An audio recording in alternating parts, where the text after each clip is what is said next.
Naga Puspa, selamatkan dia. Jangan sampai jatuh ke tangan pendekar berwatak jahat.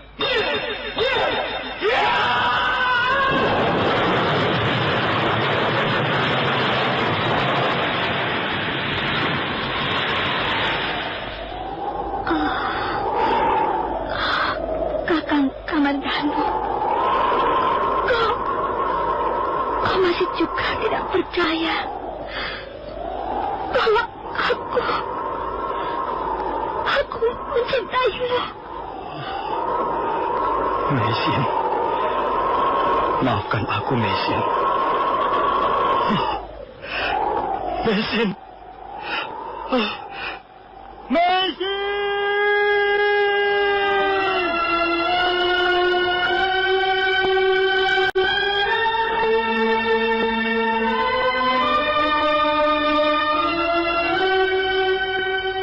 Tutur Tinula.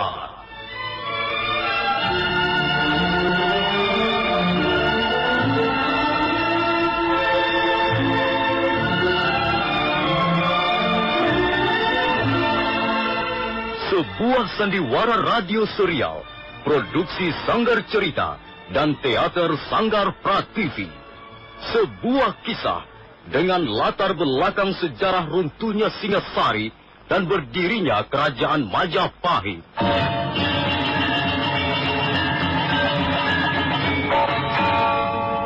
Sandiwara ini didukung oleh pemain-pemain radio yang sudah ternama. Ferry Fadli, Yvonne Rose, dan Eli Ermawati.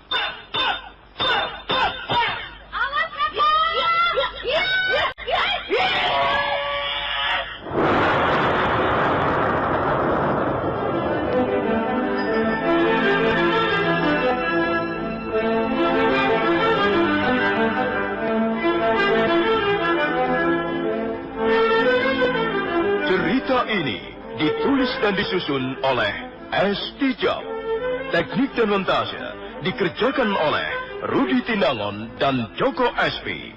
Sutradara A.J. Udono. Kali ini mengetengahkan episode kelima dengan judul Perguruan Lopanda.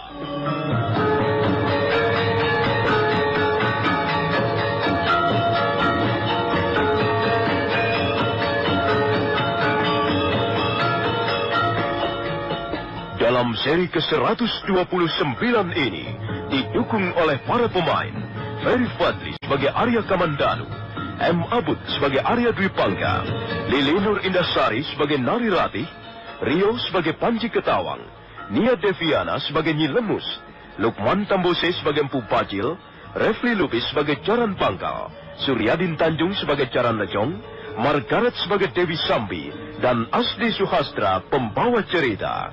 Selamat menikmati.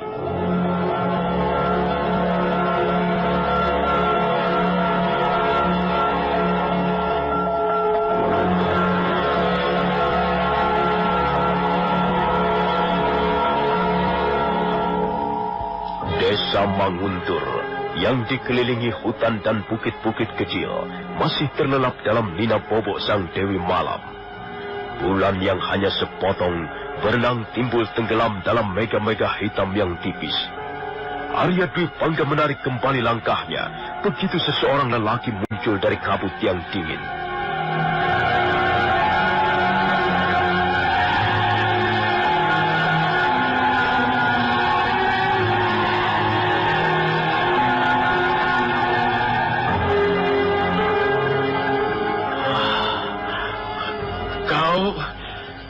Siapa kau?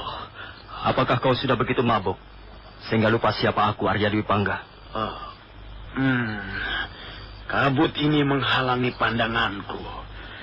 Tapi samar-samar aku kenal suaramu. Aku pun seorang manusia seperti dirimu, Dwi Pangga. Syukurlah. Kalau kau bukan manusia, tentulah jin atau gandarwa yang menunggu Bukit Manguntur. Bukit itu terkenal angker sekali. Tidak seorang pun warga desa Manguntur berani menyabanya. Apalagi malam-malam seperti ini. Aku bukan jin, bukan Gandarwa. Aku manusia. Tapi manusia bisa lebih jahat dari jin. Bisa lebih kejam dari Gandarwa. Kau percaya itu? Kalau ada manusia seperti itu, pastilah orang itu sudah kesurupan jin. Manusia setengah iblis memang lebih berbahaya ketimbang iblisnya sendiri. Dwi Pangga. Arya Dwi Pangga. Coba renungkanlah sekali lagi. Apakah kau bukan tergolong manusia seperti itu? Kau pastilah Arya Kamandanu. Iya. Aku Arya Kamandanu. Kamandanu.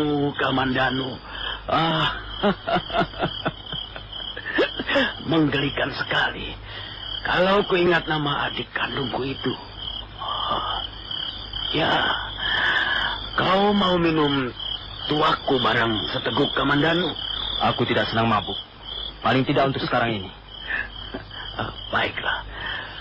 Aku minum sendiri.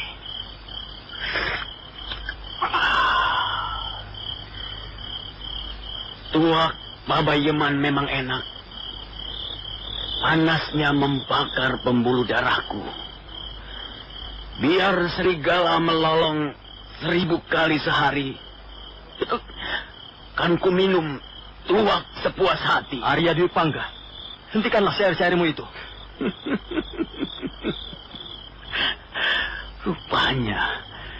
Rupanya kau masih sangat membenci syairku, Kamandanu. Bukankah kekuatan kata yang terkandung dalam bait-bait syairku lebih dahsyat dari gempuran 1000 pendekar? Dwi Pangga, kalau ku dengar syairmu, aku seperti mendengar bisikan kepalsuan yang mengambang di permukaan bumi.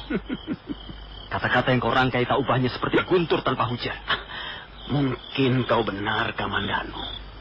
Tapi setidak-tidaknya guntur itu telah membuatmu terkejut dan sadar siapa dirimu sebenarnya. Kau tak lebih dari seorang laki-laki tanpa daya tarik. Kau laki-laki yang tidak pernah beruntung dalam hal berurusan dengan wanita. Dwi Pangga, aku datang menemuimu di tempat ini bukan untuk mendengar kesombonganmu yang seperti hendak meruntuhkan benda-benda di atas langit. Aku datang untuk suatu urusan. Kau harus mempertanggungjawabkan perbuatanmu, Arya Dwi Pangga. Kau tak akan bisa lari dan bersembunyi dari hadapanku.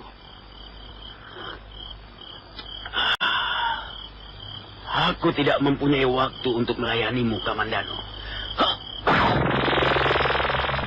Mau kemana kau, Dwi Pangga? Tak ada lagi tempat bersembunyi bagimu. Bahkan jin atau setan pun tak mungkin menawarkan perlindungan padamu. Perbuatanmu sudah di luar batas kekejaman. Kukira semua orang akan melakukan apa saja yang dianggapnya paling baik. Seperti misalnya aku dengan kucit tuak ini. Kau boleh tidak senang, tapi aku akan minum sampai pagi.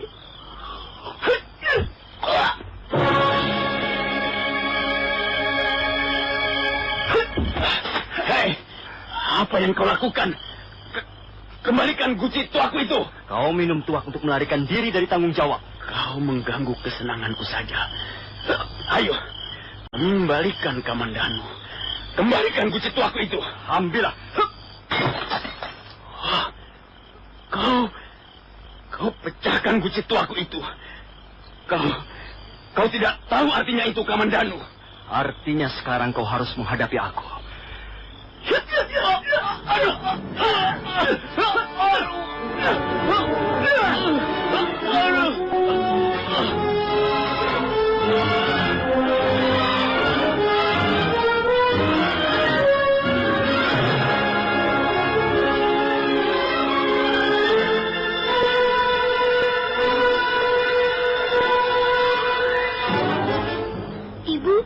Ibu kenapa nyelemus? Ibu tidur, Der.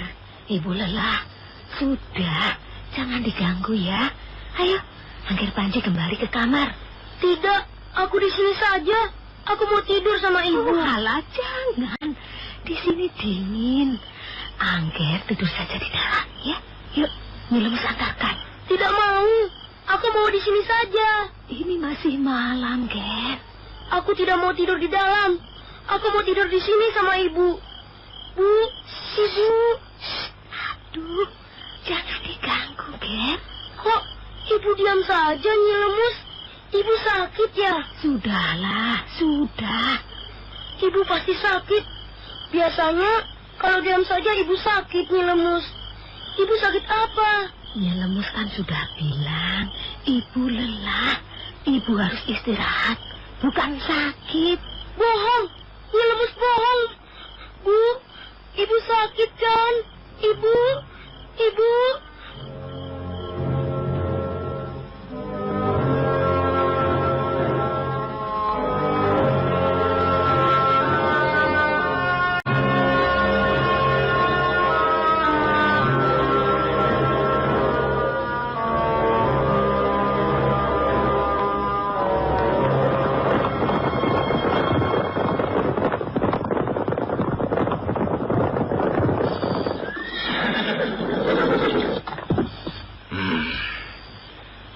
Jaran Bangkal dan Jaran Nejong, bagaimana dengan tugas kalian?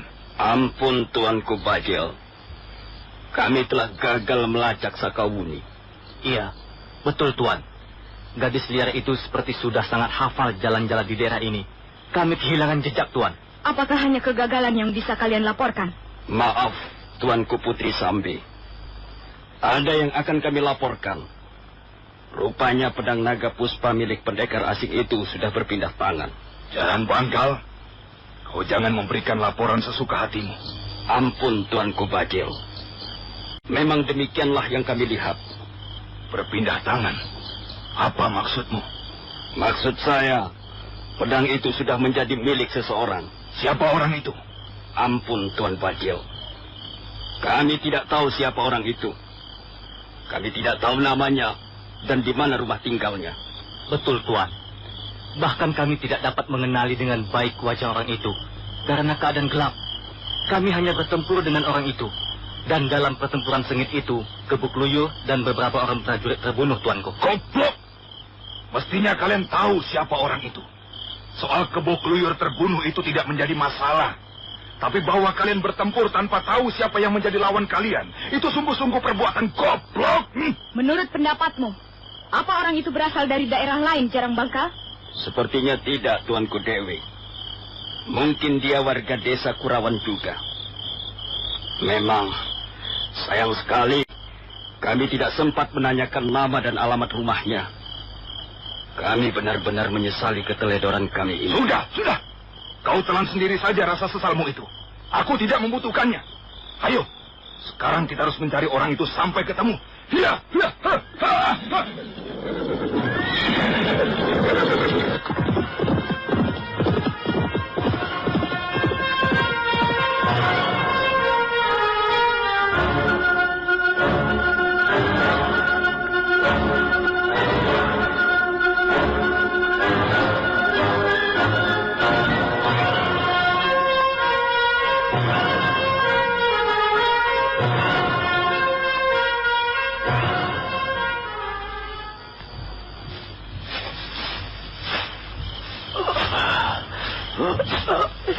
Orang ajar Kamandanu.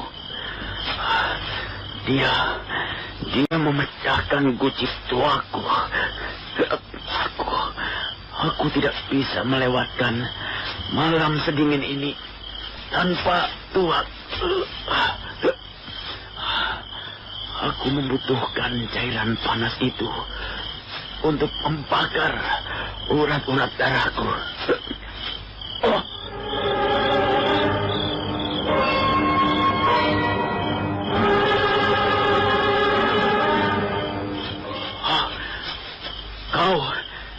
Kau Kamandanu. Sudah kukatakan, tak ada tempat persembunyian yang aman bagimu, Arya Dwi Pangga. Dosa-dosa yang kau lakukan sudah bertumpuk setinggi gunung. Lalu apa yang akan kau lakukan terhadapku, Kamandanu? Kau mau membunuh aku sekarang ini? Itu adalah bagaimana nanti. Yang jelas aku tidak terima. Kau telah merusak hidupku. Bahkan merusak keluarga kita. Kau telah menyebabkan kematian Ayahanda dan Nyi Rongkot. Kau telah memporak-porandakan keluarga Empu Hanggareksa. Bahkan kau telah menganiaya Narirati, istrimu sendiri. Kekejamanmu sudah di luar batas, Arya Dwi Pangga. Dan aku akan menghentikannya sekarang ini. Kamandanu, jangan Kamandanu. Jangan kau lakukan itu. Aku masih ingin hidup. Tak ada perlunya lagi kau hidup. Jangan Kamandanu. Ampun, aku menyesal sekali. Jangan bunuh aku, Kamandanu.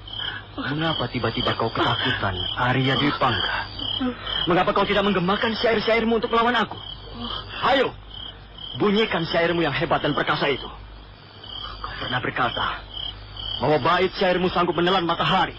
Nah, mengapa tidak kau lakukan sekarang? Mengapa kau malah mengkeret ketakutan? Tidak, Kamandanu. Ampunilah aku. Aku tidak bersungguh-sungguh. Kau memang pengecut. Kau tidak punya isi. Kau kosong melompong. Iya, benar apa yang kau katakan itu, Kamandanu. Aku pengecut.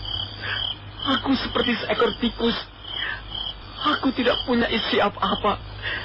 Aku hanya bisa menulis syair. Itu pun sebenarnya tidak bagus. Aku kosong melompong. Kau benar. Aku laki-laki yang tidak bermutu, Kamandanu. Tapi jangan kau bunuh aku. Kumohon, Kamandanu. Kumohon sekali lagi. Jangan kau bunuh aku. Aku menyesal sekali. Oh, ampunilah aku, Ayahanda. Ampunilah dosa-dosaku. Sikapmu membuatku bertambah muak. Kau sungguh tidak pantas disebut laki-laki. Arya Kamandanu baru saja akan beranjak meninggalkan tempat itu. Dia tidak melihat Arya Dwi Pangga melompat. Maksudnya mau segera kabur. Tapi mendadak, tanah yang diinjak ada sumur yang dalam di tempat ini. Permukaannya tidak nampak karena tertutup tumbuh-tumbuhan berambat. Ya, Kakang Dwi Pangga telah menghukum dirinya sendiri. Kukira dia tak ada harapan untuk hidup lagi. Di samping dalam, di dasar sumur ini terdapat aliran sungai yang sangat deras. Semuanya harus berakhir seperti ini.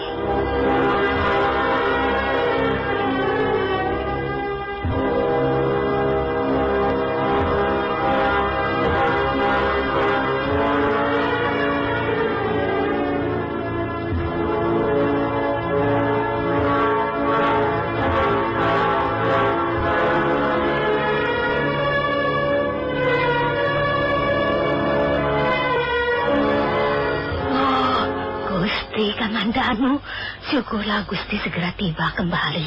Bagaimana dengan Gusti Dwi Pangga? Entahlah.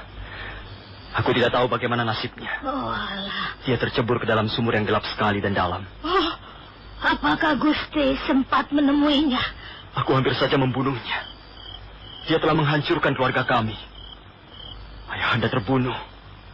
Nyi Rongkot, abdi setia di rumah kami, mati juga. Ya, mati karena ulahnya. Oh, alah. Sekarang, bagaimana Nyi Lemus? Apakah dia belum juga sadar? Belum, Gusti. Dia belum sadar. Nadinya masih berdenyut, tapi dia belum juga siuman. Apakah Nenek Rati masih bisa ditolong, Gusti? Coba Gusti lihat. Tuh, dia bergerak. Dia bergerak. Nini, di mana aku? Nini di sini, di rumah. Kakang Dwi Pangga. Dia bukan Gusti Dwi Pangga, Nini. Dia adik Gusti Dwi Pangga. Aku Arya Kamandanu, Rati. Adik Kamandanu. Aku titipkan Panji Ketawang, anakku. Aku tidak percaya lagi pada Kakang Dwi Pangga. Jangan berkata begitu, Rati.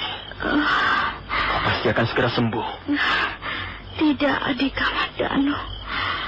Kau harus berjanji padaku. Peliharalah Panji dengan baik. Aku percaya kau akan bisa mendidiknya dengan baik. Panji Ketawang akan lebih bahagia kalau hidup bersama ibunya. Kau pasti akan sembuh, Rati. Aku akan memanggilkan seorang tabib. Jangan, Adi Kamandanu. Jangan. Tidak ada gunanya lagi. Aku sudah melihat pintu ajalku sudah dekat. Nini. Aku sudah mencium harumnya bunga-bunga maut. Nini, jangan berkata begitu. Nini harus bersemangat untuk tetap hidup. Adi Kamandanu, berjanjilah supaya kalau ajalku tiba, aku tidak penasaran lagi. Kau mau berjanji, bukan? Rati. Kau mau berjanji, bukan? Iya, aku berjanji, Rati. Terima kasih, Adi Kamandanu. Nari Ratih tersenyum. Tangan kanannya lalu meraba lipatan pakaiannya dan mengeluarkan sebuah batu nirmala yang berwarna kebiru-biruan. Dengan gemetar, dia mengelurkan benda itu pada Arya Kamandanu. Adi Kamandanu, simpanlah batu nirmala ini dan berikanlah pada Panji Ketawang kalau anak itu sudah besar nanti. Terimalah, Adi Kamandanu. Aku sudah tidak kuat lagi. Baiklah, Rati. Aku akan menyimpannya baik-baik. Nini Rati. Nini.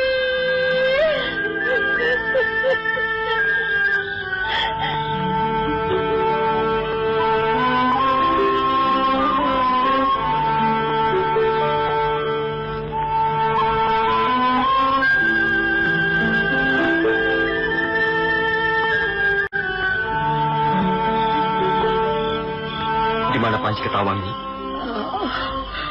Di ruang tidur sebelah, Gusti. Aku akan membawanya pergi sekarang juga, Nyi.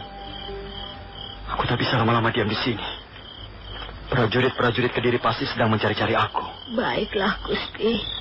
Biar saya yang menunggu rumah ini. Tolong kau urus baik-baik jenazah Nari Rati. Arya Kamandanu lalu masuk ke ruang tidur Panji Ketawang. Dia sangat sedih melihat anak keponakannya yang tidur pulas. Tapi dia tidak bisa berbuat yang lain. Malam terus merangkak menuju sang Dewa Fajar ketika Arya Kamandanu berkuda meninggalkan desa Menguntur.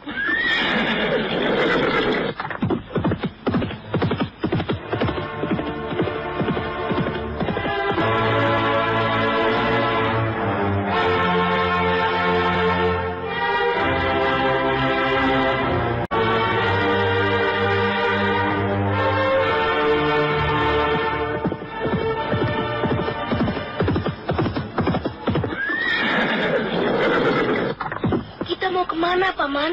Kita harus segera pergi, Panji. Di sekitar tempat ini banyak orang-orang jahat. Tapi ibuku sedang sakit. Mengapa kau ajak aku pergi? Ibumu nanti akan segera sembuh. Kan ada Nyi Lemus yang menungguinya. Sudahlah, kau jangan rewel, ya? Kita harus segera meninggalkan tempat ini. Baru saja Arya Kamandanu akan menyentakkan tali kekang kudanya, ketika tiba-tiba dari balik kegelapan muncul orang-orang berkuda.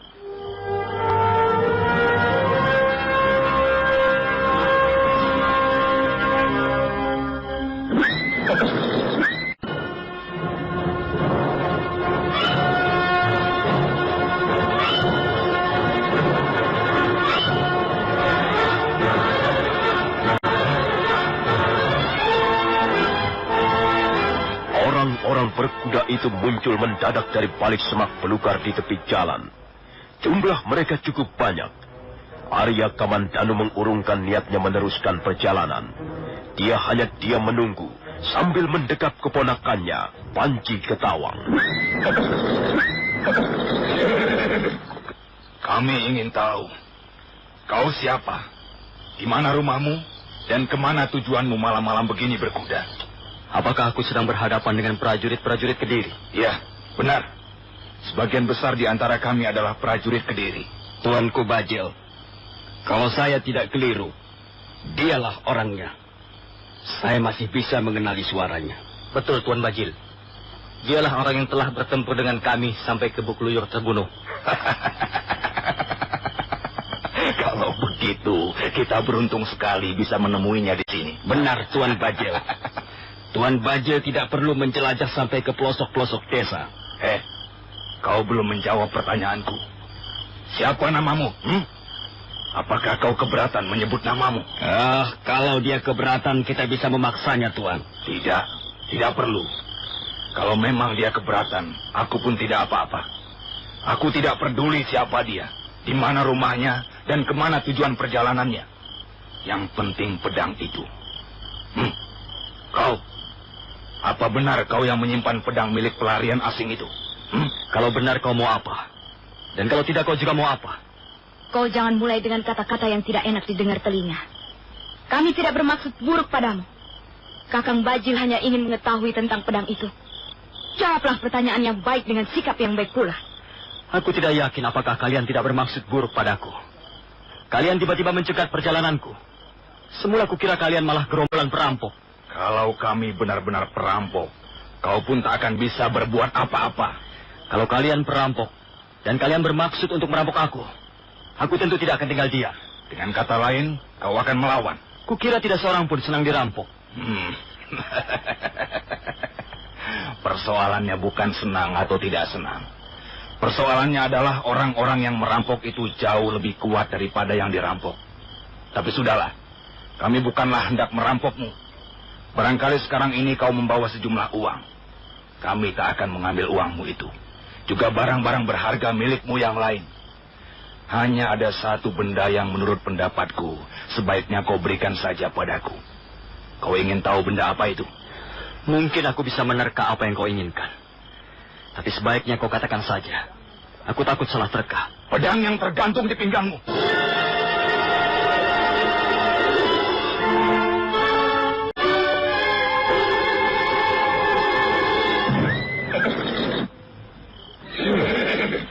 Jadi kau menginginkan benda ini? Aku sudah lama mengenal benda itu. Aku memang menginginkannya. Mengapa kau tidak menginginkan yang lain saja? Mengapa kau menawarkan padaku yang lain? Aku hanya menginginkan benda itu. Aku mempunyai 4 macam benda yang kuanggap amat berharga, yang harus kulindungi. Pertama adalah nyawa anak kecil ini, keponakanku sendiri. Aku tidak akan mengganggu keponakanmu. Kedua adalah pedang pusaka ini. Pedang itu bukan milikmu. Walaupun bukan milikku, dia juga bukan milikmu. Dan kebetulan sekarang ini berada dalam tanganku. Jadi aku pun harus melindunginya. Kemudian yang ketiga adalah sebuah batu nirmala. Dan keempat adalah nyawaku sendiri. Selebihnya aku mempunyai sedikit uang dan seekor kuda. Kalau kau mau, kau boleh mengambil uangku atau kudaku. Tapi jangan coba-coba mengganggu 4 macam benda yang kusebutkan tadi.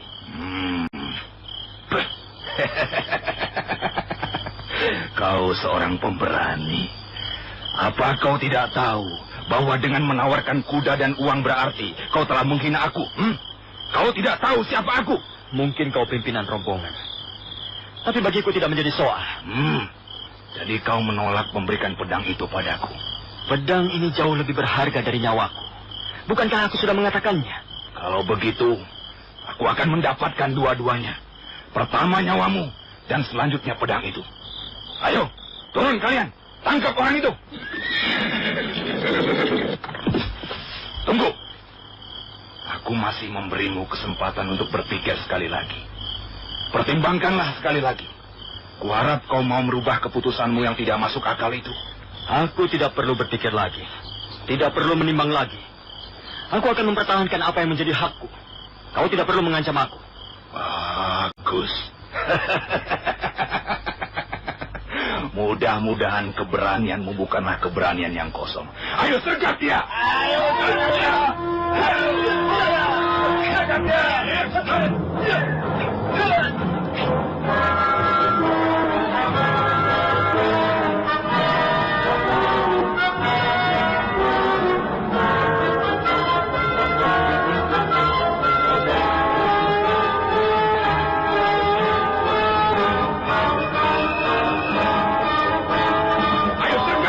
Arya Kamandanu segera melompat dari punggung kudanya Begitu beberapa orang prajurit Kediri mencoba menyerang, maka sambil menggendong panji ketawang, dia berusaha membendung arus serbuan musuh-musuhnya yang datang silih berganti. Melihat keadaan yang semakin sulit, karena serangan semakin gencar, Arya Kamandanu melompat mundur.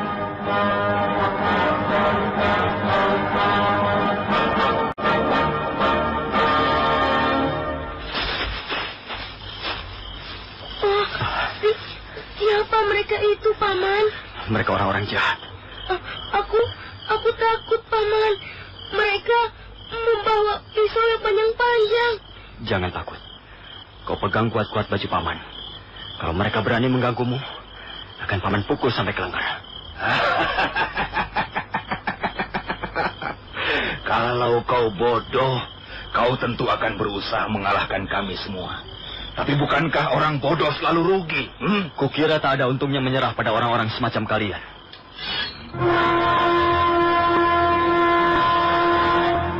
Sekarang aku benar-benar sudah yakin bahwa pedang itu berada di tanganmu. Kau pasti semakin bernafsu untuk memilikinya. Aku tahu pedang itu pedang yang bagus. Kalau kau menginginkannya, kau harus bisa mengambilnya dari tanganku. Sekarang ini aku akan mengambilnya. Hei, kalian minggir semuanya. Berjagalah di sekitar tempat ini. Dan kau, Sambi. Iya, Kakang. Kau boleh membantu aku merebut pedang itu. Iya.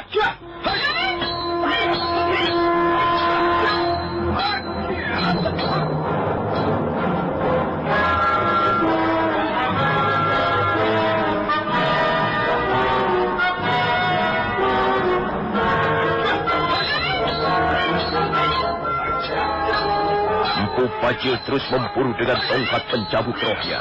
Arya Kamandanu merasa kewalahan karena dia harus melayani dua pendekar tangguh yang menyerang sekaligus. Apalagi dia harus bertarung sambil terus melindungi panji ketawang dalam gendongannya. Sementara ketika pertarungan masih berlangsung dengan sengit, di suatu tempat yang tersembunyi, ada sepasang mata dengan tajam mengawasinya. Tak seorang pun di antara prajurit-prajurit Kediri yang menyadari bahwa ada seorang penonton gelap.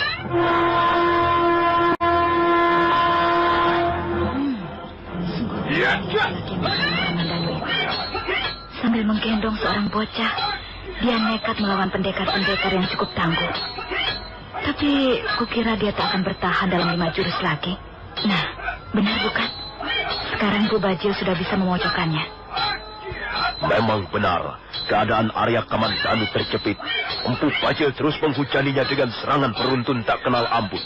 Suatu ketika, dia baru saja terhindar dari gempuran tangan-tangan berbisa Dewi Sambi. Dan belum lagi kakinya menginjak tanah, tongkat pencabut roh sudah datang menyambar.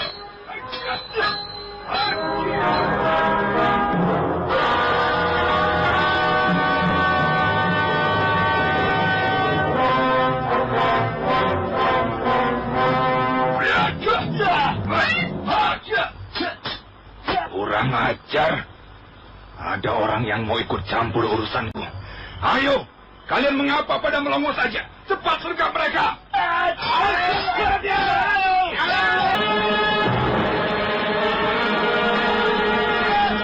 Mereka lolos, Kakang Bajil. Goblok. Kalian semua memang goblok. Aku suruh apa kalian, ha? Orang itu tiba-tiba saja muncul dari arah belakang, Tuan. Kami sama sekali tidak menduganya. Itulah maka kalian kukatakan goblok. Kalian bukannya berjaga-jaga dengan baik. Orang itu nampak memiliki kemampuan yang cukup tinggi, Kakang. Kalian tak ada yang bisa mengenalinya. Gerakannya sangat cepat, Tuanku Dewi. Iya, Tuan. Dan dia menggunakan cadar hitam. Keadaan sedang kacau dan gelap. Karena itu agak susah untuk mengenalinya, Kakang. Rasanya aku bisa mengenali orang itu tadi, Kakang Bajil. Siapa menurut pendapatmu, Adi Renteng? Aku kira kalau perhatianmu tidak terpaku pada pedang itu, kau pun akan dapat mengenalinya, Kakang Bajil. Aku sangat menyesalkan mengapa mereka bisa lolos. Iya. Semula aku bermaksud ikut menggempur mereka. Tapi kemudian aku berpikir lain. Aku tidak terlalu bernafsu menyerang. Aku hanya sekedar melibatkan diri dalam pertarungan sambil meraba siapa orang yang bercadar hitam itu. Ya, orang itu agaknya takut kita kenali. Dan dia berusaha menahan diri agar jangan sampai mengeluarkan suara. Tapi telinga saya sempat mendengar dia menjerit kecil. Dan suara itu adalah suara seorang gadis. Oh, jadi menurut pendapatmu dia perempuan? Iya, dia perempuan. Saya dapat memastikannya, Kakang. Oh, tapi ada banyak pendekar perempuan di wilayah Kediri ini. Saya bukan hanya dapat mengenali suaranya. Sepintas lalu, saya juga dapat mengenali jurus-jurusnya. Dia menggunakan 2 bilah pedang berukuran pendek. Gerakannya sangat cepat.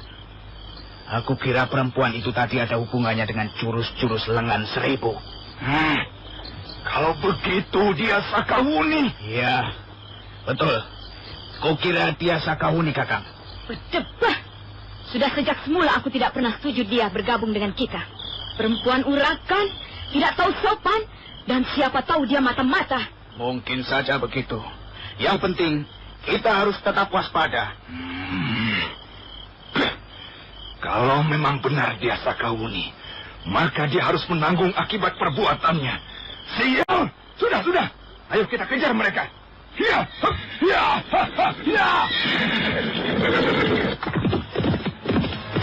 Paman.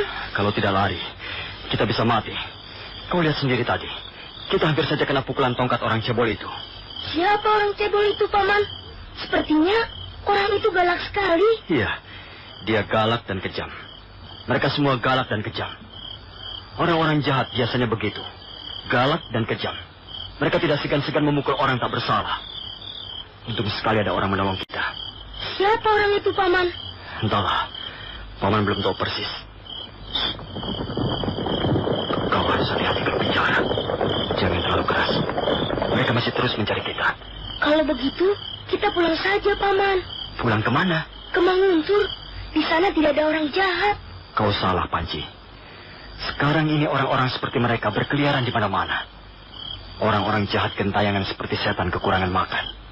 Di Manguntur pun sekarang banyak orang-orang seperti... Mari.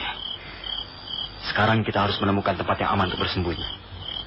Mereka datang lagi, Paman. Iya.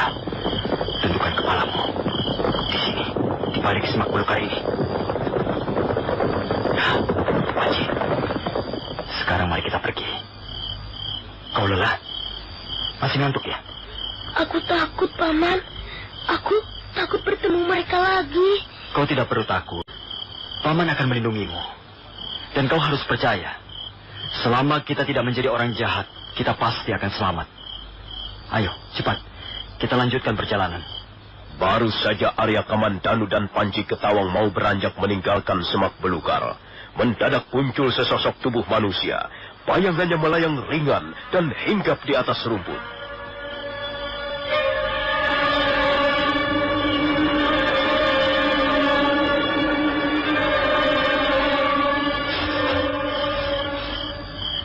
Kau masih mengenaliku, Kamandanu? Sakawuni? Aku tidak sampai hati melihatmu dikeroyok Empu Bajil dan Sambi. Seharusnya kau tidak menolong kami. Hei, kau tidak suka menerima kebaikan seseorang? Bukan begitu. Apakah kau tidak sadar bahwa hal itu bisa membahayakan dirimu sendiri? Aku tak ingin melibatkan orang lain dalam kesulitanku. Kalau aku menolongmu, tentu sudah kupikir masak-masak. Sekarang kau mau kemana? Akan kau bawa kemana bocah itu? Anakmu kah dia? Dia keponakanku. Aku harus segera dapat menemukan tempat yang aman.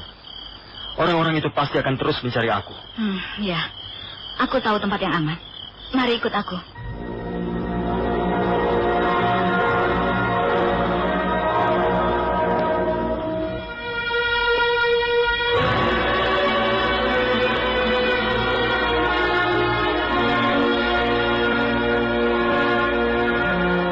Orang bercadar hitam yang telah menyelamatkan Arya Kamandanu dari ancaman tongkat pencabut roh yang ternyata adalah Sakawuni, segera membalikan tubuhnya, kemudian bergegas melangkah. Arya Kamandanu sambil menggendong Panji Ketawang mengiring di belakangnya.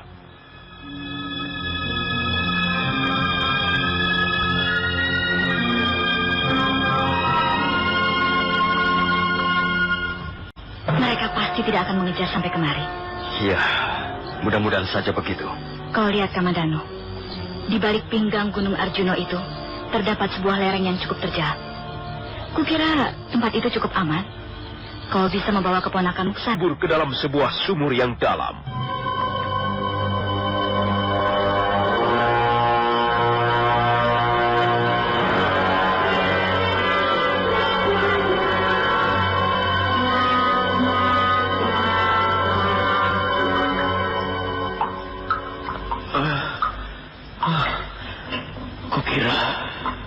Kukira aku sudah mati. Oh, di mana aku sekarang ini? Tempat apa ini? Sepertinya sebuah gua. Rupanya aku tidak sendirian di tempat ini.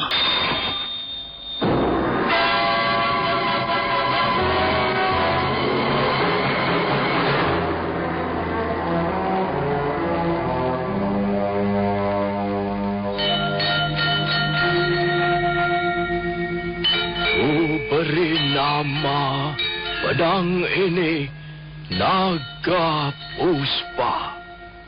Selamatkan dia. Jangan sampai jatuh ke tangan pendekar berwatak jahat.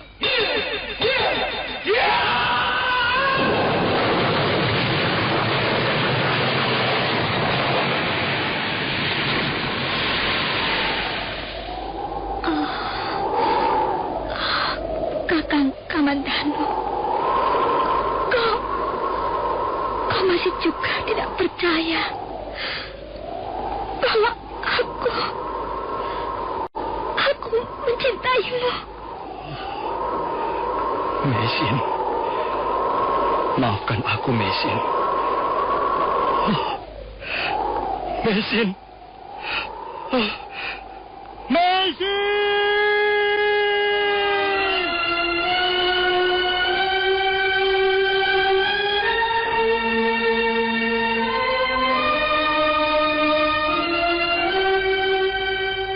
Tutur Tinula.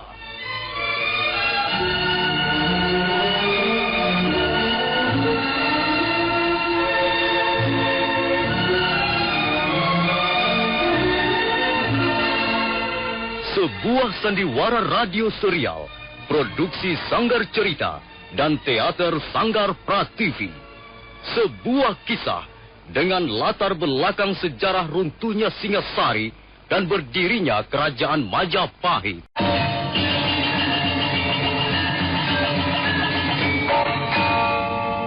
Sandiwara ini didukung oleh pemain-pemain radio yang sudah ternama. Ferry Fadli, Ivone Rose, dan Eli Ermawati.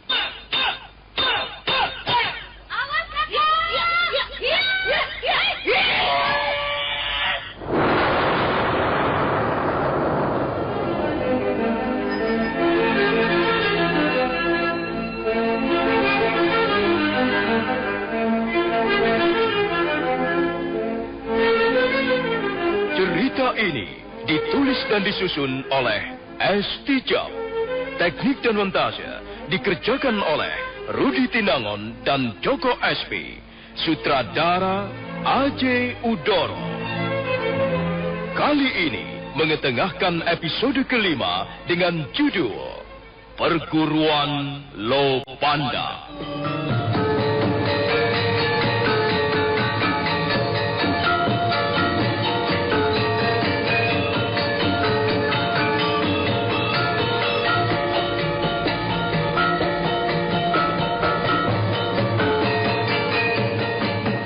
Dalam seri ke-131 ini didukung oleh para pemain M. Abud sebagai Arya Dwi Pangga, Firman sebagai Watukura, dan Asdi Suhastra pembawa cerita Selamat berbawah hanyut oleh aliran sungai bawah tanah yang deras.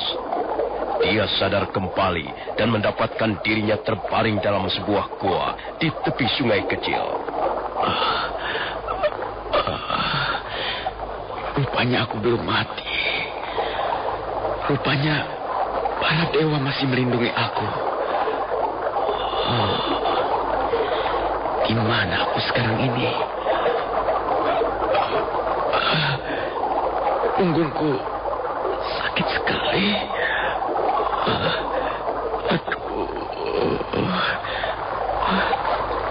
Tapi walaupun sakit, aku masih beruntung karena aku masih diperbolehkan hidup.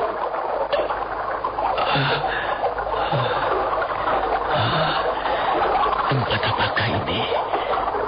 Sepertinya sebuah gua. Apakah aku bisa keluar dari tempat ini?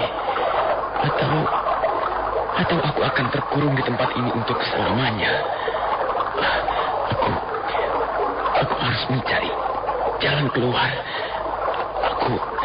Aku harus bisa keluar.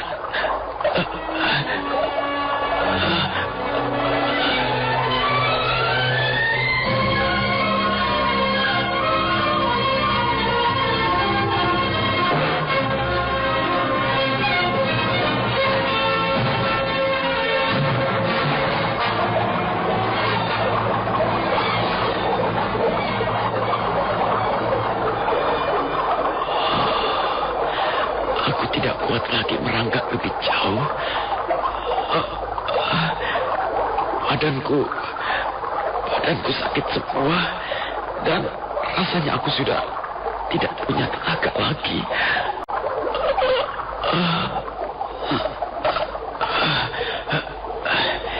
Tapi kalau aku diam saja, akhirnya aku akan pasti mati juga di tempat ini. Bagaimana ini? Aku tidak boleh putus asa. Aku harus berusaha mencari jalan keluar dari neraka ini. Arya Dwi Pangga kembali merangkak. Dengan sisa-sisa tenaganya, dia terus berusaha merangkak ke arah sebuah lubang besar di depannya. Jarak antara lubang itu dengan sungai kurang lebih 20 langkah jauhnya. Mendadak Arya Dwi Pangga berhenti merangkak. Jantungnya seolah berhenti berdenyut.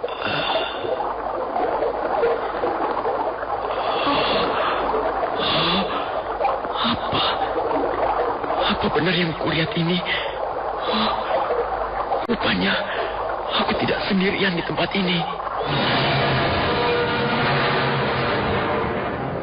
Memang benar, Arya Dwi Pangga tidak sendirian di dalam gua itu. Ketika wajahnya mendongak, dia melihat sosok tubuh manusia duduk di atas sebongkah batu. Karena suasana dalam gua yang remang-remang, dia tidak bisa melihat dengan jelas wajah orang itu. Dia hanya bisa melihat sebuah janggut putih yang panjangnya sejengkal, yang menandakan orang itu adalah orang yang sudah tua umurnya. Akhirnya permohonanku dikabulkan para dewa.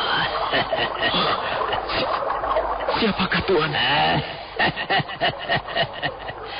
Akhirnya para dewa mengirim seseorang ke tempat ini. Tolonglah saya, Tuan. Saya sakit. Tubuh saya lemah sekali. Apakah kau sudah biasa minta tolong pada orang lain? Kau harus belajar menolong dirimu sendiri. Saya sudah tidak kuat lagi. Kalau Tuan tidak menolong saya pasti akan mati. Aku lebih suka melihatmu mati daripada harus menolongmu. Tuan kejam sekali. Tuan agaknya bukan orang yang baik. Tutup mulutmu, anjing bodoh. Jangan bicara soal kebaikan. Mana ada di muka bumi ini kebaikan? Yang ada adalah sebaliknya. Dunia ini kejam. Hidup itu keras. Lebih keras dari sebongkah batu karang. Orang harus mau berusaha. Orang harus mempunyai kekuatan untuk mengalahkan kekejaman itu. Dan bukannya menyerah lalu dikilas oleh kekuatan lain. Siapa namamu? Nama saya Arya Dwi Pangga, Tuan. Nah, Arya Dwi Pangga. Selama ini barangkali kau hanya enak-enak hidup dalam kemalasan. Tapi sekarang kau tidak kuizinkan lagi berbuat seperti orang-orang bodoh. Dengar, kau harus mampu merangkak sampai ke telapak kakiku. Saya tidak kuat lagi. Tubuh saya sudah remuk. Saya... Ayo, cepat merangkak, atau aku akan membunuhmu sekarang juga.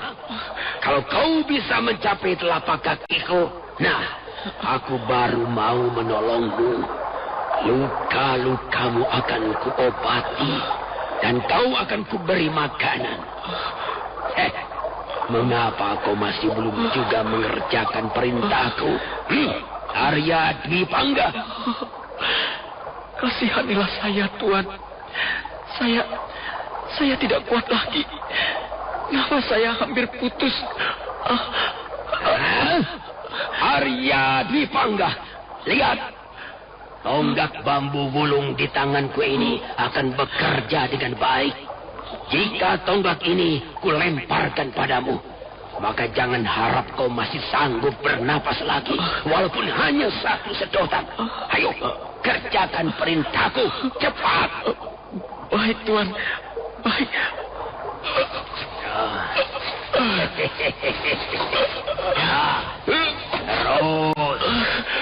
Terus berangkat. Terus.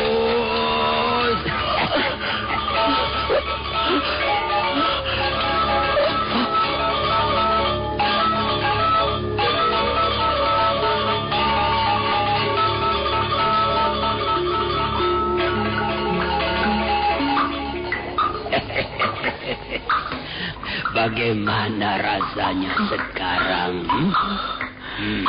Saya rasanya lebih enak.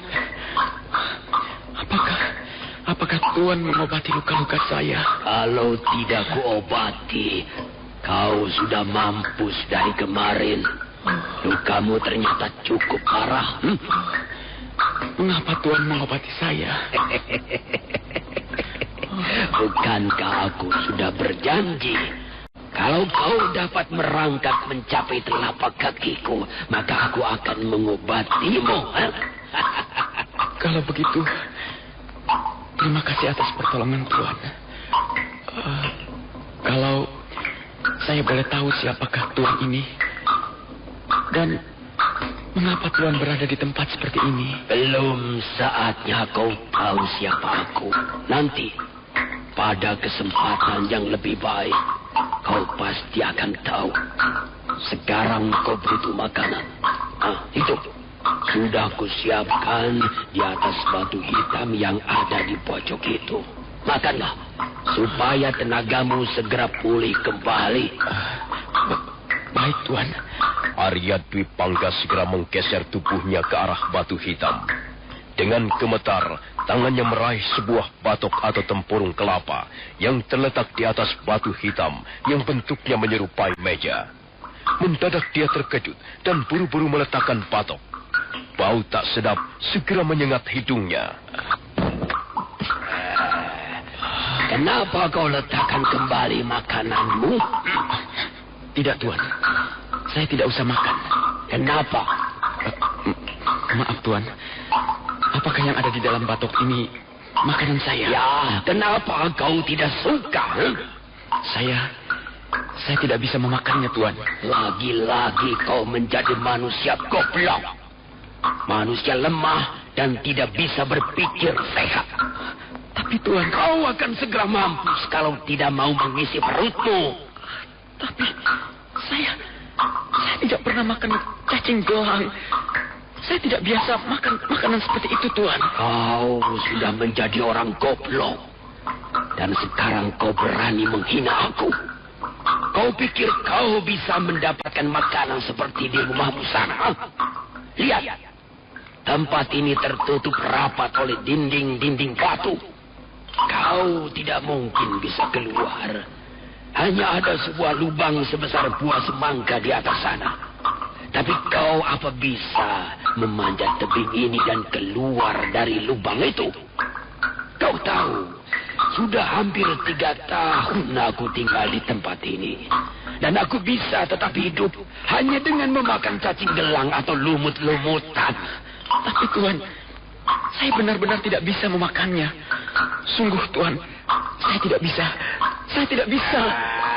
Akan kita lihat apa benar-benar kau tidak bisa makan apa yang selama ini telah kumakan. Makan. Aduh, ampun Tuhan, ampun Tuhan. Aku tidak menyuruhmu minta ampun. Aku menyuruhmu makan. Aduh. Baiklah Tuhan. Baiklah, saya akan makan. Cepat. Kau tidak bisa sok-sokan di sini. Kau harus makan apa yang ku makan.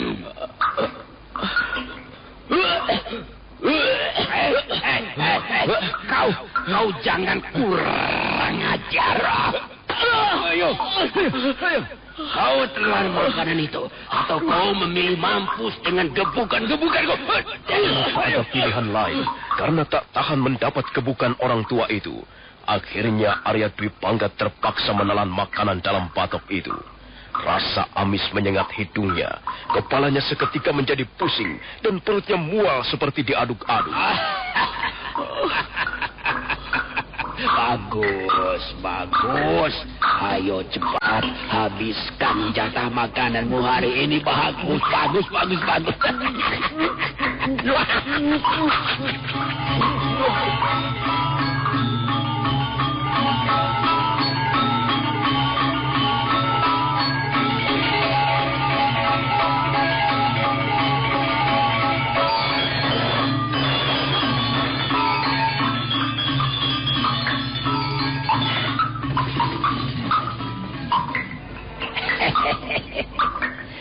Bagaimana keadaanmu sekarang? Kulihat sudah lebih segar sekarang. Oh, kau masih marah ya? Masih kesal karena kupaksa makan cacing gelang dan lumut merah? Kau nanti akan biasa makan makanan seperti itu. Makan hanyalah soal kebiasaan. Tidak ada makanan istimewa di dunia ini. Yang jelas, manusia harus tetap hidup dan bukannya mati kelaparan. Dulu aku juga begitu. Pertama kali aku muntah sampai 10 kali. Tapi akhirnya biasa juga. Aku berani bertaruh. Dalam 1 bulan ini, kau dan aku pasti akan berebut cacing gelang. Ay. Tapi sebenarnya di sini bukan hanya cacing gelang dan lumut merah yang bisa kita santap. Ada juga kelelawar atau kalong yang besar-besar. Ada juga ganggang. Dan di tepian sungai sana kau bisa menemukan sejenis bekicot. Kau sudah pernah makan bekicot? Kalau kebetulan sedang lapar, aku bisa menghabiskan 2 batok bekicot. Nanti kau akan kuajak mencobanya. Enak kok. Menurut pendapatku, jauh lebih enak dibanding ayam panggang atau bubur santan. Mengapa kau diam saja? Kau sedang memikirkan apa, Arya Dwi Pangga?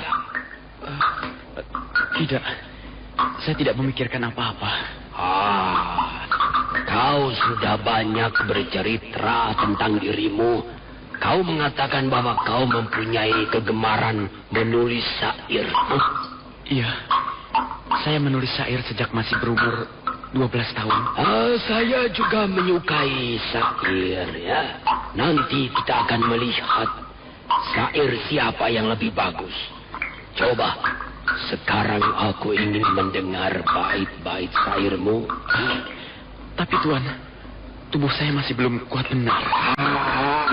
Kau memang laki-laki yang gampang mengeluh. Kau seperti anak kambing saja. Kau senang syair Saya menyukai syair tentang wanita. Wanita tidak pandai buat syair. Tapi cobalah, aku mau dengar. Baiklah. Saya akan mencoba mengingat beberapa bait yang pernah saya tulis. Musim panen tahun ini berlalu tanpa kesan. Angin menerbangkan bunga-bunga angsoka ke tepi jalan. Senja itu, kulihat kau melintasi pematang. Kupanggil namamu dan kukejar langkah-langkahmu. Tapi bayanganmu segera lenyap di balik mimpi. Malamnya, bulan berkaca di permukaan telaga.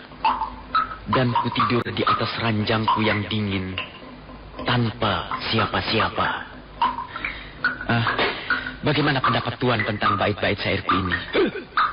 Syair yang jelek. Syair yang tidak bermutu. Aku bahkan tidak percaya ada syair yang bunyinya seperti itu. Adakah kau mempunyai syair yang lain? Saya tidak mempunyai syair yang lain. Maksud saya yang warnanya berbeda. Semua bicara tentang perempuan. Semua merengek-rengek seperti seekor anak kambing. Kau hanya menyanyiakan waktu dan hidupmu saja. Kau seorang laki-laki. Mestinya kau bisa membuat syair yang jauh lebih baik. Apakah Tuan dapat memberikan contoh bagaimana sebuah syair yang baik ditulis? Aku hanya mempunyai sebuah syair. Seumur hidupku, aku hanya menulis sebuah syair. Bolehkah saya mendengar syair Tuan? Aku lapar. Aku akan mencari makan malam nanti.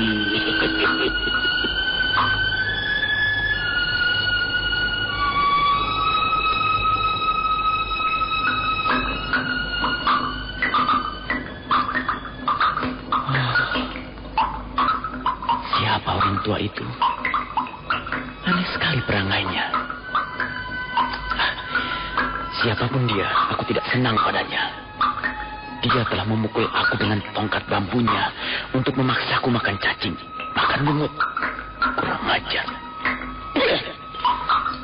Tidak pernah aku bermimpi bahwa suatu ketika harus makan cacing.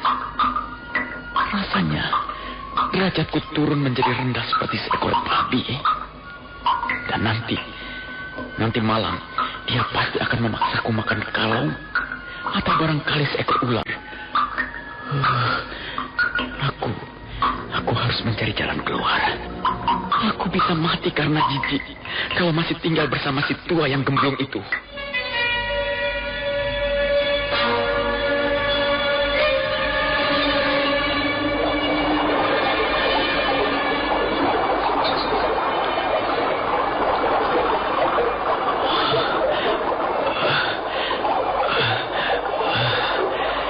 Sudah cukup jauh menyusuri aliran sungai kecil ini. Tapi sepertinya dinding goa ini tidak ada habisnya. Mungkin benar apa yang dikatakan si tua gemblong itu. Tak ada jalan keluar kecuali lubang besar sebesar buah semangka di atas sana. Aku seperti mendengar suara langkah-langkah manusia menuju kemari. Aku harus bersembunyi. Kalau si tua itu tahu aku akan melarikan diri, pasti dia akan memperlakukan aku dengan lebih kejam lagi.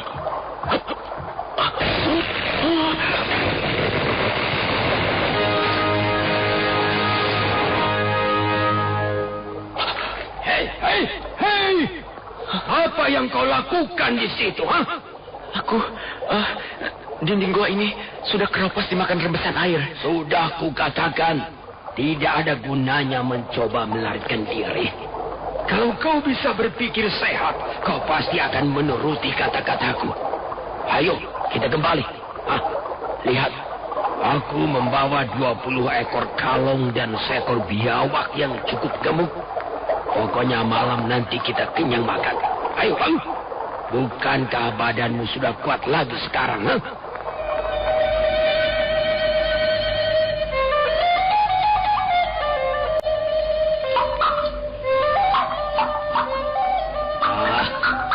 Kau benar-benar tidak mau makan, Tidak, terima kasih.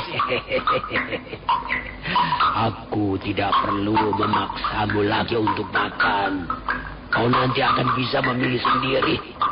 Kelaparan itu sungguh-sungguh merupakan pengalaman yang mengerikan. Nah, aku akan makan dulu. Kau tunggu saja di situ. Setelah makan nanti, kau boleh mendengarkan bait-bait syairku. Syair-syair yang bermutu dan bukan rintihan memilukan dari seorang anak kambing sakit perut.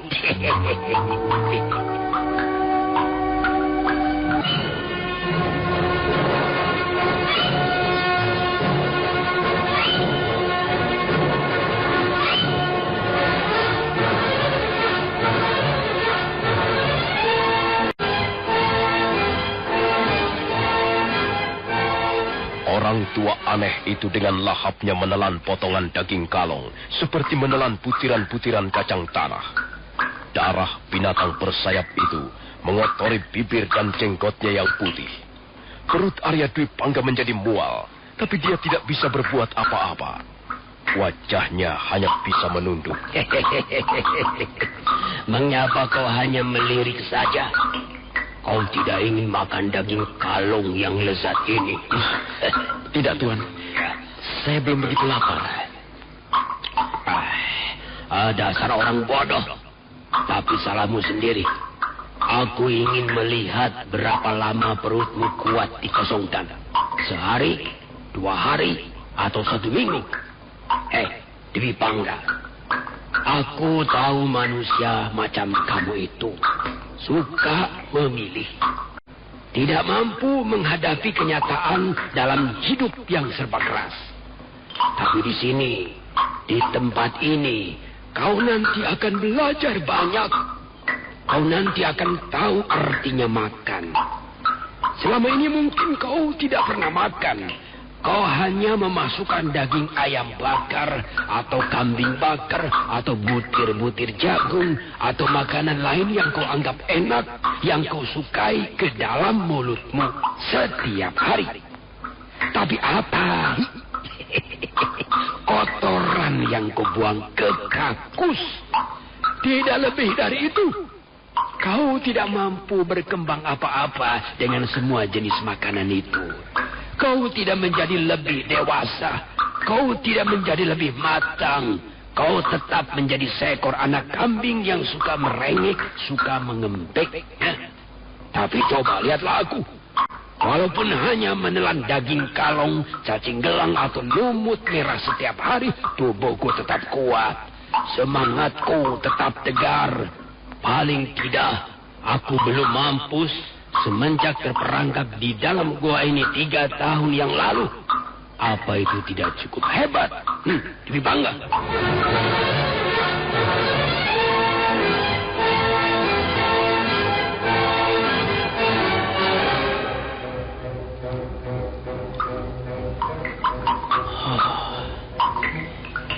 Luar biasa orang tua ini. Dan kalau pikir, benar juga apa yang dikatakannya. Selama ini, memang tak ada yang pernah aku lakukan selain makan dan bersenang-senang dengan wanita. Bagaimana, Dwi Pangga? Aku sudah selesai makan. Lihat, perutku sampai buntit karena kenyang. Aduh. Nah, sekarang mari kita bicara soal syair. Dwi Pangga, mengapa kau menulis syair? Mengapa saya menulis syair? Saya tidak tahu mengapa saya menulis syair, Tuan. Itu sudah saya kerjakan semenjak saya masih anak-anak. Apa yang akan kau dapatkan dari syair-syairmu itu? Saya...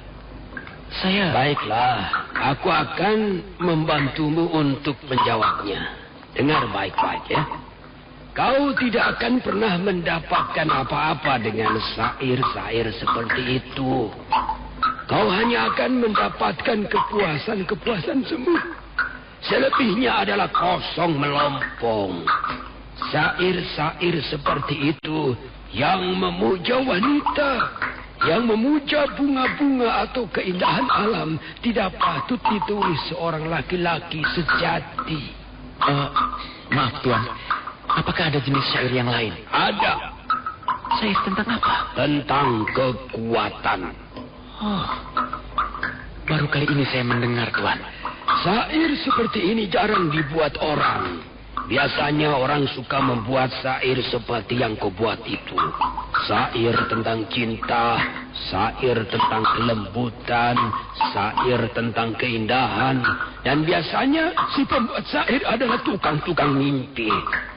Mereka hanya membuang waktu dan kesempatan untuk berkhayal. Mereka itu orang-orang malas dan para pengecut. Dan mereka pasti gagal.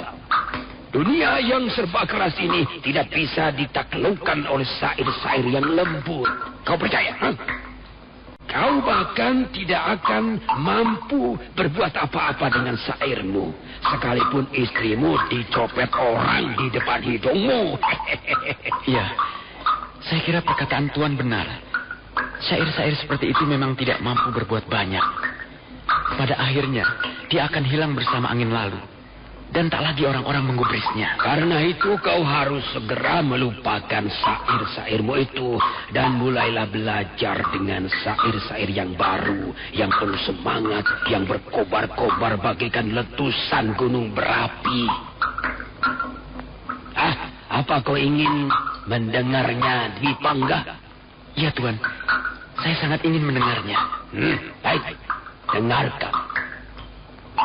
Pejamkan matamu, karena malam ini tak lagi sahdu. Dengan pedang ini, langit kan kubuat terbelah, dan bumi kan terguyur darah. Pejamkan matamu, sebelum ku bicara dengan mata pedangku.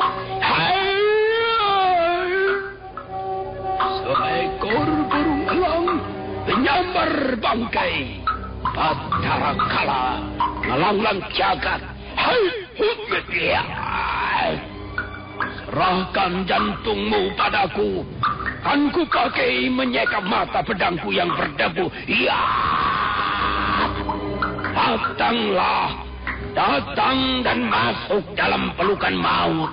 100 pendekar serentak menyerbu. Dan mayat akan bergelimpang di kanan kiriku. Iya.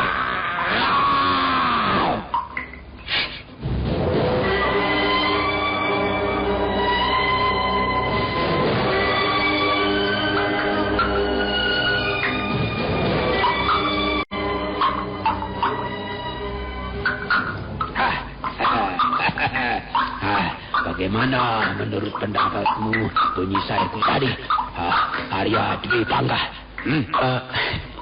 Iya Tuan. Bagaimana menurut pendapatmu bunyi syairku tadi? Saya merasa ngeri sekali Tuan. Saya seperti melihat pembantaian yang sangat kejam. Tubuh saya sampai menggigil. Saya tidak tahan mendengarnya Tuan. Saya tidak ingin mendengarnya lagi. Kau memang bukan laki-laki sejati. Maka kau tidak tahan mendengar bunyi syairku tadi. Kau laki-laki yang lemah. Kau hidup hanya untuk diolok-olok orang lain. Kau hanya bisa membuat syair-syair cinta yang tidak banyak gunanya. Tapi Arya Dwi Pangga, kau tidak perlu merasa khawatir. Para dewa telah menyuruhmu datang ke tempat ini untuk menemui aku. Dan itu merupakan suatu keberuntungan yang sangat langka. Apa maksud Tuan dengan keberuntungan? Karena kau akan menjadi muridku. Murid Tuan? Ya. Aku akan mengajarimu membuat syair. Bukan sembarang syair. Tapi syair yang sudah dipadukan dengan ilmu kanuragan. Syair yang mampu menggugah keperkasaan seseorang. Syair yang mampu menyebarkan hawa maut. Syair yang ditakuti orang. Syair yang menggelegar laksana halilintar. Jadi Tuan akan mengajari saya ilmu kanuragan? Iya. Syair dan ilmu kanuragan ibarat darah dan daging dalam tubuh manusia. Dua-duanya tak bisa dipisahkan. Sair tanpa dialiri ilmu kanuragan sama halnya seonggok daging yang pucat pasi. Tapi Tuan, saya tidak tertarik pada ulah kanuragan. Apa katamu? Maksud saya, ilmu kanuragan adalah ilmu bagi orang-orang yang tidak terpelajar. Ilmu seperti itu pada akhirnya akan kurang banyak gunanya.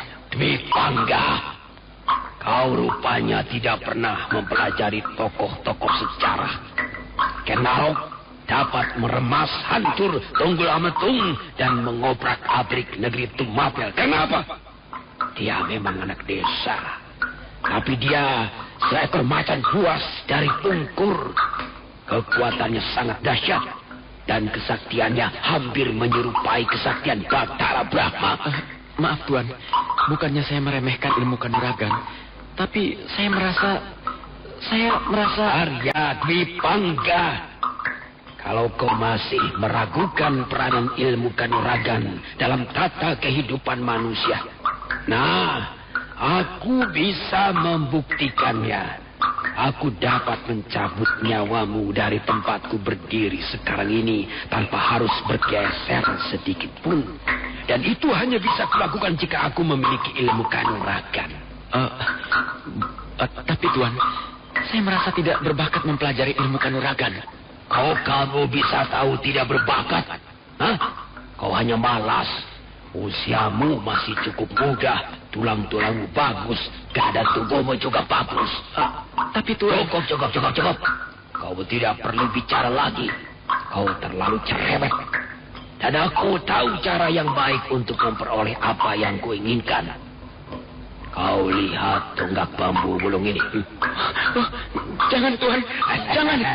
Iya. Kau harus menurut. Kau harus mau belajar ilmu kanuragan dariku. Ampun Tuan. Baiklah Tuan.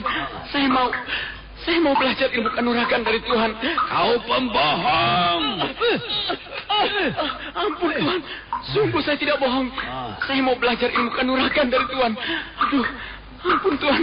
Jangan pukul lagi saya Tuhan. Kau bersungguh-sungguh. Kau tidak bohong. Kau berani berjanji. Aduh, iya. Saya berjanji.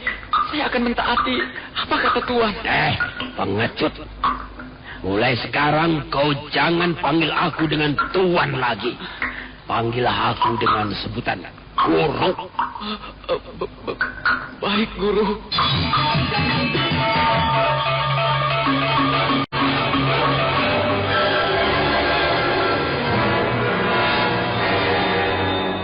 Arya Dwi Pangga.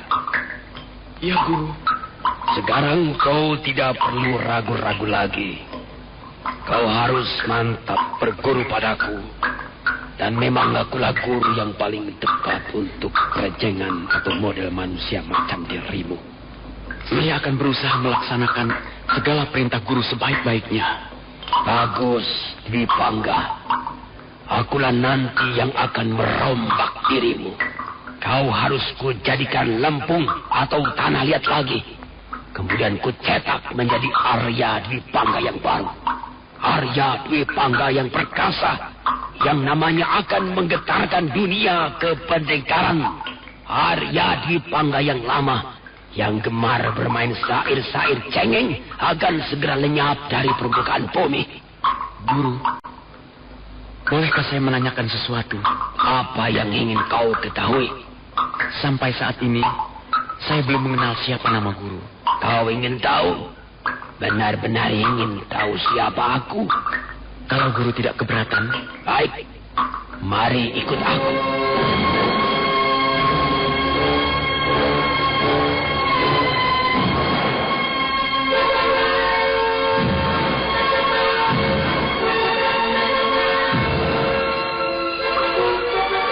Kau dengar sesuatu di luar sana, Arya Dwi Pangga? Saya seperti mendengar suara deru ombak, Guru. Di balik dinding batu di depanmu itu memang ada laut. Kau sekarang ini berada di suatu tempat yang terletak di pantai selatan Pulau Java. Tempat ini namanya Pancuran Mungkur. Tempat ini dulu sering digunakan orang untuk bertapa atau mempelajari ilmu ulah kanuragan. Lalu, apa hubungannya tempat ini dengan guru? Dulu ada seorang pendekar pilih tanding yang bernama Watu Kora. Ilmu kanuragannya tinggi. Namanya ditakuti pendekar sejak dari daerah Blambangan sampai ke Kediri. Dia mempunyai jurus-jurus maut yang terkenal dengan sebutan pedang bulan kembar. Dengan dua benda yang bentuknya menyerupai bulan tanggal muda. Watu Kura merajalela di muka bumi persilatan. Sampai suatu ketika dia kena batunya. Ada seorang pendekar yang ternyata sanggup mengimbangi ilmunya. Mereka lalu mengadakan kesepakatan untuk bertarung.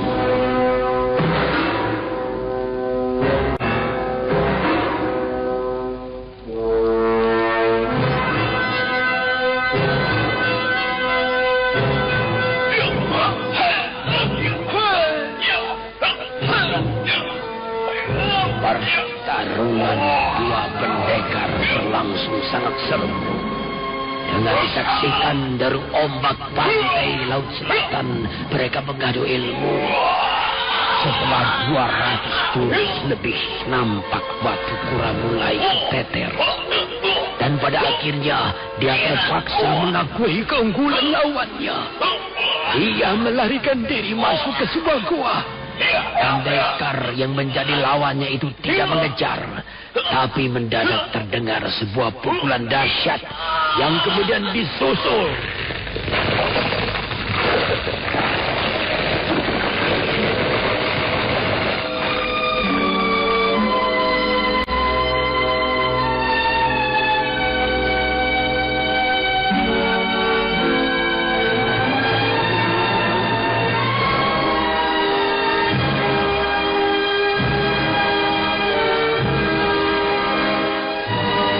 Watu Kura terjebak dalam goa.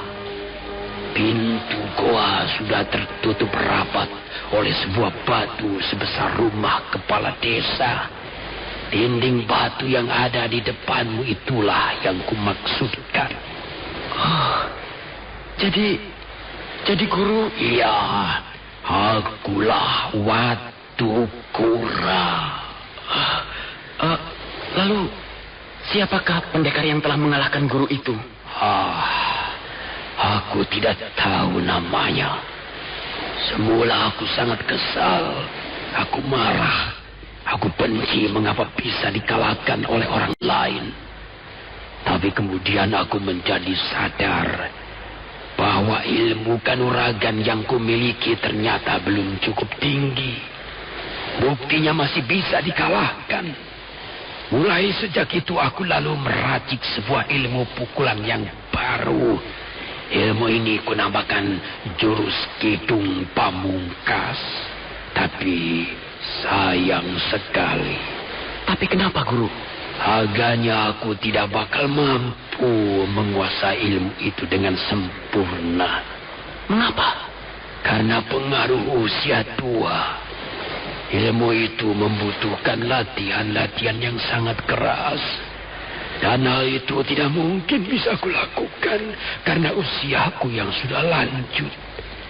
Karena itu aku selalu menunggu. Aku menunggu kehadiran seorang murid yang akan bisa kuwarisi ilmu pukulan itu. Dan rupanya para dewa mengabulkan permohonanku. Kaulah orang yang kumaksudkan.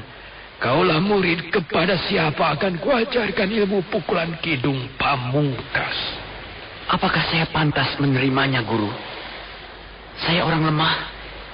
Saya tidak pernah belajar ilmu kanuragan. Kau harus menurut. Penuh semangat dan berani. Hanya itulah yang kubutuhkan.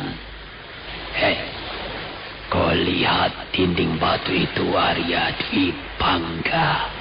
Dinding itu nampaknya cukup tebal dan keras sekali, Guru. Dinding batu itu akan menguburmu hidup-hidup di tempat ini. Tidak ada seorang pun manusia di luar sana sanggup menolongmu. Kecuali kau sudah menguasai ilmu pukulan Kidung Pamungkas.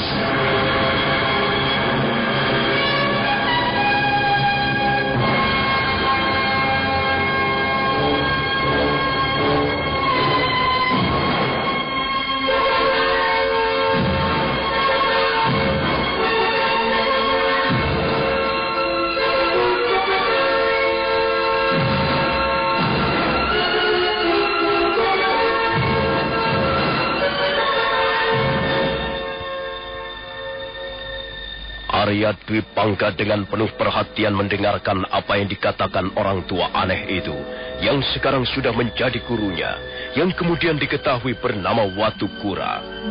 Dia mulai tertarik ilmu kanuragan, dan dia berjanji dalam hati akan benar-benar mempelajari apa saja yang diberikan oleh gurunya. Nah, saudara pendengar, bagaimanakah kisah selanjutnya? Silakan menunggu seri berikutnya. Sampai jumpa.